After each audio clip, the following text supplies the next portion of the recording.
کہ میں نے ان 4-5 کچھ دنوں میں میں نے نکاح کیا ہے، میں نے شادی کی ہے۔ اب ذرا نشانی پر غور کیجئے گا، وہ عورت جو ایک خاص نوعیت کا علم رکھتی تھی، اس نے کہا عبداللہ پھر میں تجھے یہ خوشخبری دیتی ہوں، جو نشانی میں نے تیرے ماتھے میں دیکھی تھی وہ تیری بیوی میں منتقل ہو گئی، تو ایک نبی کا باپ بننے والا ہے۔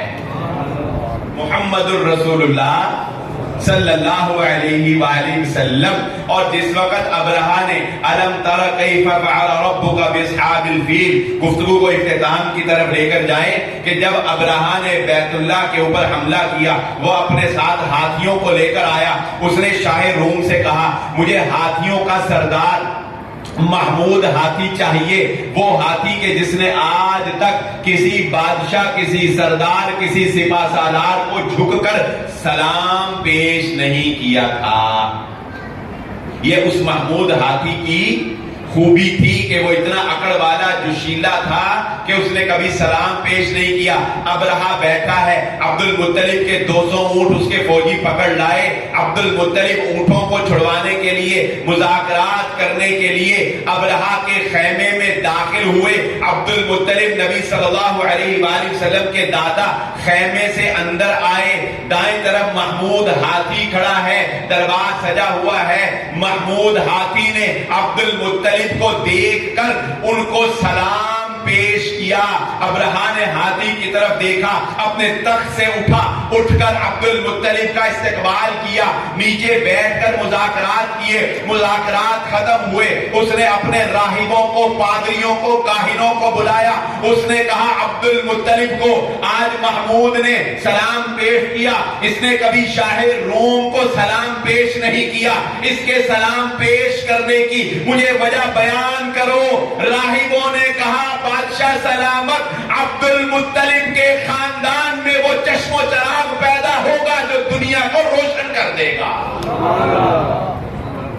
محمد الرسول اللہ صلی اللہ علیہ وآلہ وسلم نے فرمایا تھا ایک اونٹ، اب ان ساری یہ سیرت کے واقعات ہیں جو میں نے آپ کے سامنے رکھے، یہ احادیث کے نہیں، سیرت کا معیار الگ ہے، احادیث کا معیار الگ ہے۔ سیرت سے مسائل اخذ نہیں کیے جاتے، احادیث سے مسائل اخذ کیے جاتے ہیں، لیکن ان سیرت کے ان سارے واقعات کو میں ایک حدیث بیان کر کے مدلل کر دوں گا انشاءاللہ کہ ایک مرتبہ مدینے میں ایک اونٹ بدک گیا، 3 دن تک وہ کسی کے قابو میں نہ آیا۔ صحابہ نبی صلی اللہ علیہ وسلم کے پاس آئے، کہا اللہ کے نبی صلی اللہ علیہ وسلم اونٹ بدک گیا۔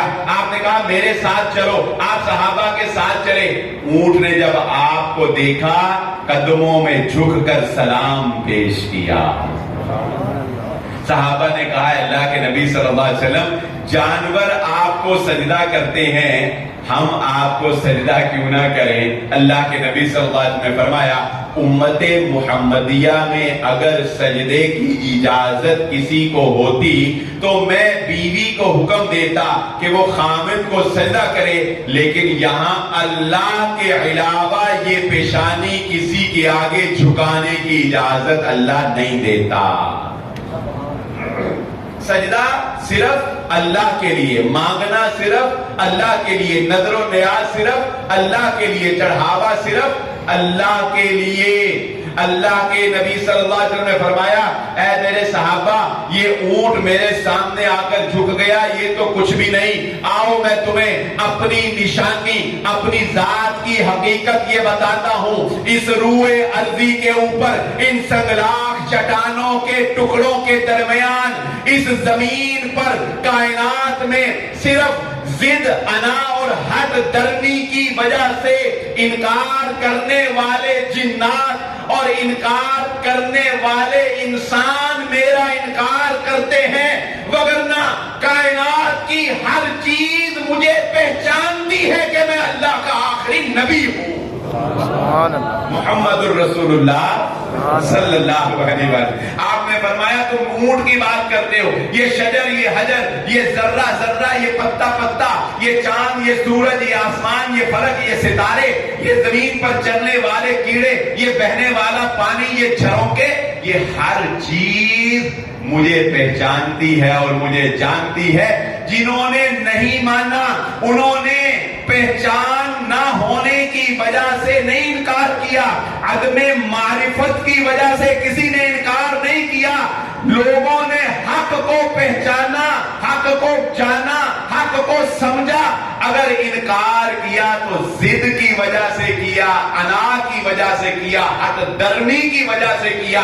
وگرنہ میرے نبی کی نشانیاں اللہ نے روز روشن کی طرح عیا کر دی تھی.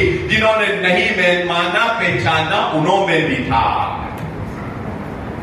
پہچانتے آج کے یہودی بھی ہیں, پہچانتے آج کے یہودی بھی ہیں, لیکن انہوں نے کہا خاندان بدل گیا. کوئی اور ضد ہے بتاؤ, کوئی اور انا ہے؟ خاندان بدل گیا. نبوت خاندان یعقوب سے نکل کر چچا زاد بھائی خاندان اسماعیل میں چلی گئی. ایک یہودی عالم نے, یہودی اللہ کے نبی صلی اللہ علیہ وآلہ وسلم کو اس طرح پہچانتے تھے, جس دن اللہ کے نبی صلی اللہ علیہ وآلہ وسلم دنیا میں تشریف لائے, مدینہ کے اندر یہودیوں کے سردار نے چیخنا شروع کر دیا اور یہودیوں کو کہنا شروع کر دیا, اے یہودیوں ہلاکت ہو, ہلاکت ہو, آج نبوت تمہارے خاندان سے نکل کر خاندان اسماعیل میں چلی گئی ہے. اس سے یہ سبق سیکھ لو, اگر کوئی چاچے دا بیٹا ترقی کر جائے نا تو انہوں سینے نہ لا لیا کرو. اور یہ شریک, میں نے الحمدللہ, میں بڑا گناہگار بندہ ہوں, لیکن آپ میری الحمدللہ 4 بیٹیاں ہیں.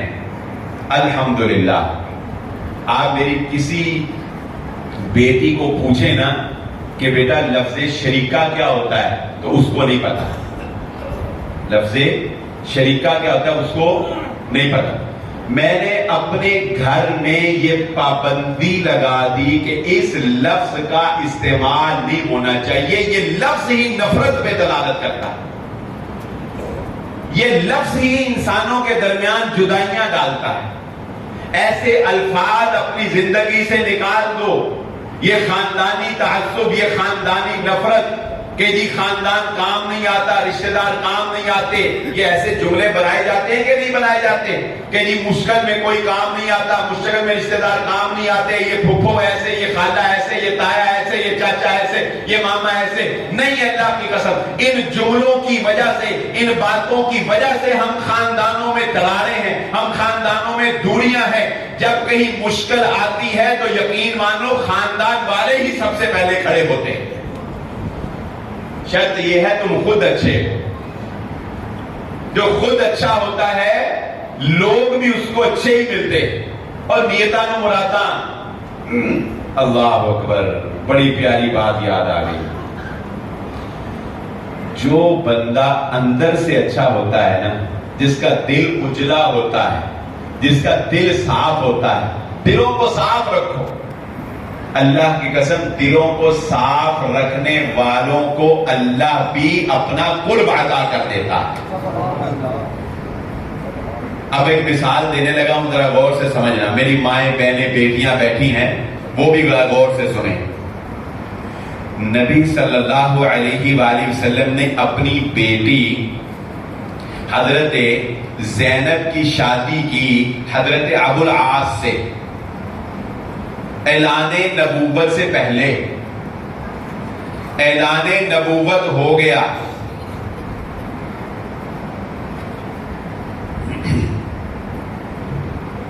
اعلان نبوت ہو گیا.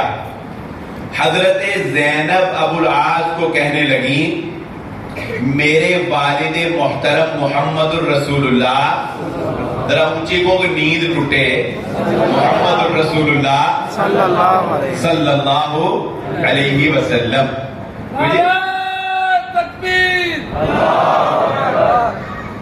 توصیف صاحب کوئی سہری سوری کا انتظام ہے نا جی؟ پھر ٹھیک، پھر بٹھا لو انہوں میں کوئی گل نہیں.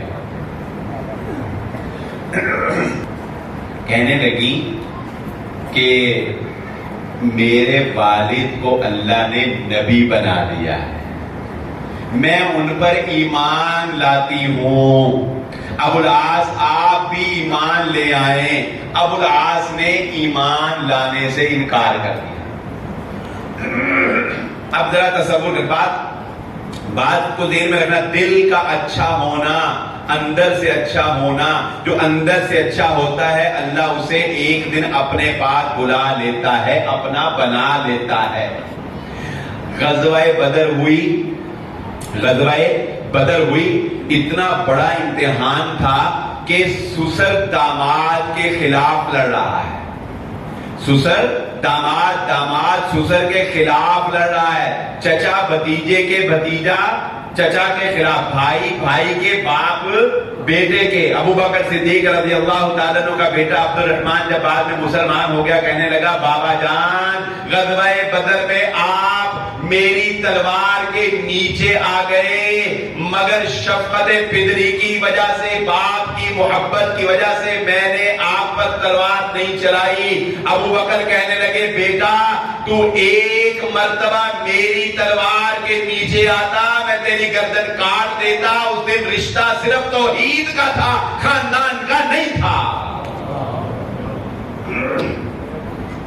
اب مجھے ایک بات بتائیں، اس سے بڑی دشمنی اور کوئی ہو سکتی ہے کہ سسر اور داماد جنگ میں ایک دوسرے کے خلاف لڑ رہے ہوں؟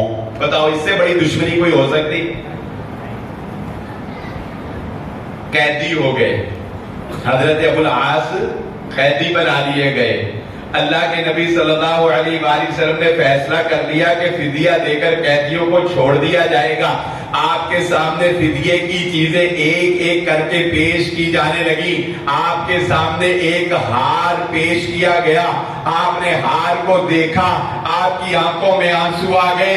پوچھا یہ ہار کس کا ہار ہے؟ آپ کو بتایا گیا یہ آپ کے داماد ابو العاص کو چھڑوانے کے لیے، رہائی کے لیے آپ کی بیٹی زینب نے بھیجا ہے. آپ نے کہا ہے میرے صحابہ اس ہار کو دیکھ کر مجھے اپنی بیوی خدیجہ کی یاد آ گئی. یہ میری بیوی خدیجہ کا ہار ہے جو اس نے اپنی بیٹی کو تحفے میں دیا.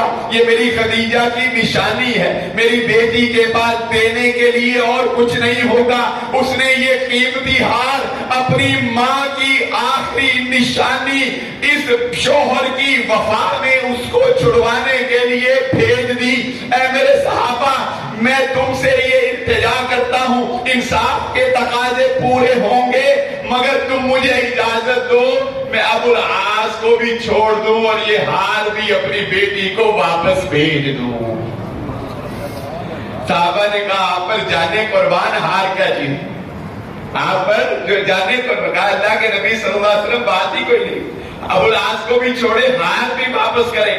اب یہاں پر وہ جملہ میں کہنے لگا ہوں جو جملہ داماد سنے، جو جملہ بیویوں کے شوہر سنے. اگر بیوی خاندان سے الگ کسی خاندان کی ہو، ہم تانے دے دے کر اس کا جینا محال کر دیتے ہیں کہ نہیں کر دیتے.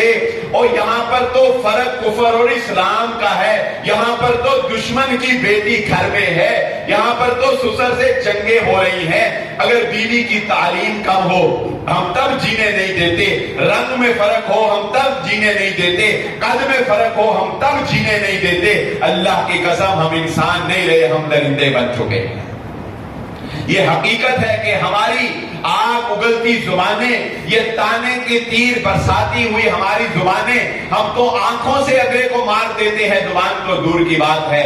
مگر میرے نبی نے ابو العاص کے بارے میں کہا اے میرے صحابہ ابو العاص دشمن ضرور ہے، ابو العاص کافر ضرور ہے، ابو العاص داماد برا نہیں ہے. میری بیٹی کو اس نے کبھی تکلیف نہیں پہنچائی ہے. ابو العاص انسان اچھا ہے، اتنا اچھا انسان، اتنا اچھا انسان کہ پھر ایک دفعہ دوبارہ ایک موقع پر حضرت ابو العاص گرفتار ہو گئے. اللہ کے نبی صلی اللہ علیہ وآلہ وسلم نے پھر چھڑوایا اور چھڑوا کر بعد میں سائڈ پہ لے جا کر حضرت ابو العاص کو کہا ابو العاص مجھے تجھ سے شکوہ کوئی نہیں، شکایت کوئی نہیں، تو نے میری بیٹی کو کبھی تکلیف نہیں پہنچائی، لیکن بات یہ ہے اللہ کا اب حکم آ گیا ہے، اب کافر اور مسلمان کا نکاح قائم نہیں رہ سکتا. اب حکم آ گیا، اللہ نے کہا اب مومن اور کافر کا نکاح اب قائم نہیں رہ سکتا. ابو العاص میری بیٹی کو یا بھیج دے یا مسلمان ہو جا. حضرت ابو العاص کی ذرا آپ طبعی مزاج کی نرمی اور ان کا اچھا پن دیکھیے.